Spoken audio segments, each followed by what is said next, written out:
Viete, ako začíname? Najprv pekne pôjdete dozadu a vyberiete si svoju kartičku. Nech sa páči. Ako sa momentálne cítite?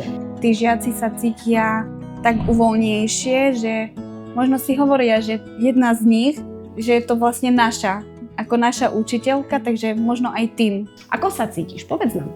Skvelé. Skvelé. Na dnešnej hodine budeme hľadať farby. Prečítam vám jeden príbeh, v ktorom sa stratili všetky farby. A potom ich budeme spoločne hľadať. S pani riaditeľkou sme sa dohodli, že budeme využívať ten rómsky jazyk na taký rozvoj slovenského jazyka. Cez rómsky jazyk ideme a rozvíjame slovenský jazyk. Potom máme rôzne tvorenie básničiek v rómskom jazyku, rímovačiek. Robíme to potom naspäť do slovenského jazyka. Budeme pracovať v dvoch skupinkách. Budete maľovať iba na základe vnímania hudby. Ak nie je ten vzťah vytvorený medzi učiteľom a žiakom, tak je ťažko mu presvedčiť, že mu chcem dobre. Rómske deti sú zvlášť emocionálne založené. Oni v prvom rade musia navnímať toho človeka, musia si ho pustiť tu niekde a až potom vás budú rešpektovať a potom od vás budú prijímať to, čo im chcete vlastne dať.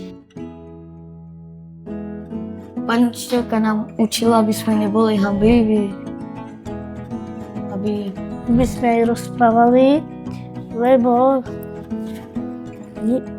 nikto sa nemôže hanbiť, lebo sme takí istí ľudia, tak nás stvoril Boh. Veriť v tieto deti bolo pre mňa prvou prioritou. Nikdy som si nedávala nejaké veľké očakávania. Vždy som verila, že medzi toľkými žiakmi sa určite musí niekto nájsť, ktorý chce a túži niekde niečo dosiahnuť alebo niekam sa posunúť. Pre mňa to je každý malý úspech, ktorý vidím u mojich žiakov alebo tejto školy, tak pre mňa to má hnaciu silu obrovskú. Na hodine skončíme hodinu a momentálne sa pýtajú, či môžu sa pripojiť ku mne a k našim alebo ich rovesníkom, že chcú tvoriť, že chcú niečo robiť. Čiže znamená, že chcú na sebe pracovať. Ako to zrobím? Pozri, čo robím. Mixujem. Viete, ten mixáž. S pani učiteľkou sa učíme maľovať, kresliť. Niekedy nám púšťali pesničky pri maľovaní, aby sme sa aj sústredili. Niekedy nám priniesla pani učiteľka do tej kartičky, že ako sa cítime a že keď si vyberieme, tak aj toto aj nakreslíme.